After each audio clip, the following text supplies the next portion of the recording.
cada cavalo é uma história, e realmente cada cavalo é uma história. Então tem cavalo que obedece o arreio você segurando, tem cavalo que obedece o arreio você tocando, você folgando, mas todo cavalo é ele se adapta ou ele tem medo de alguma coisa, né? Bora dizer assim, se você está usando um arreio de boca, é um cavalo que ele obedece um arreio de boca, ou um arreio de vento, por exemplo, e você consegue dominar ele, sei lá, só dando um toque e liberando, ótimo. Mas tem cavalo que não vai obedecer a isso. Não existe essa receita, infelizmente. A gente não pode dizer, você faça isso que você vai dominar todo cavalo. Então, eu acho que isso serve não só para você controlar, mas também às vezes não é porque você não é domador que você pode ter alguma ideia de um arreio que vai dominar o cavalo.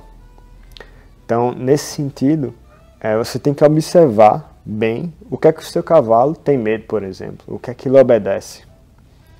E se provavelmente, eu acho que se ele for bem treinado, ele vai tender a obedecer mais coisas. Porque ele vai ser treinado desde o cabestro, ou arreio de boca, enfim. Mas bora dizer que ele não é.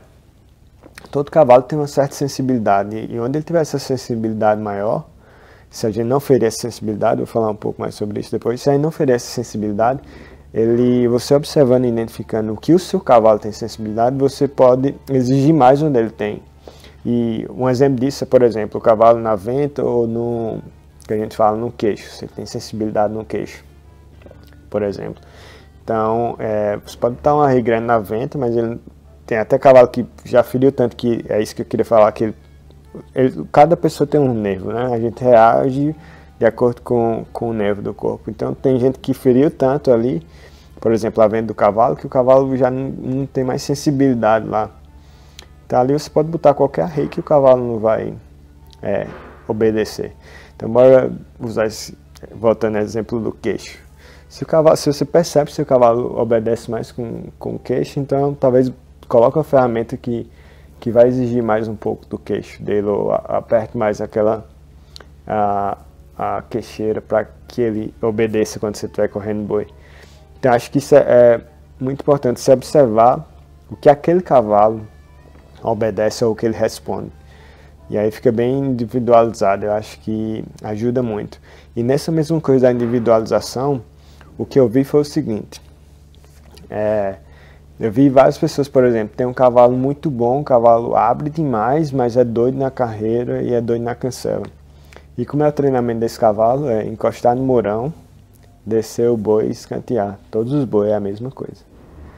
Então acho que não faz muito sentido, acho que você teria que trabalhar o seu cavalo no que ele não está bom. Se ele já está bom e ele é constante naquelas outras coisas, por que você vai ficar fazendo aquelas outras coisas? Se você poderia usar esse tempo de treino para, na verdade, tentar ou melhorar, ou chegar a um ponto bom, ou pelo menos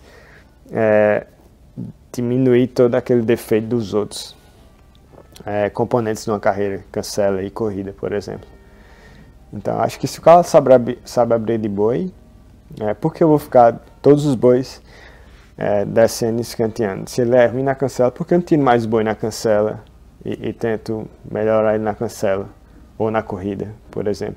E além disso, ainda vi no Brasil o treinamento do cara, o cavalo se afastou todinho na cancela e o cara ainda fez ver um boi. Aí aquela história está mostrando que talvez o conforto seja saindo da cancela, né?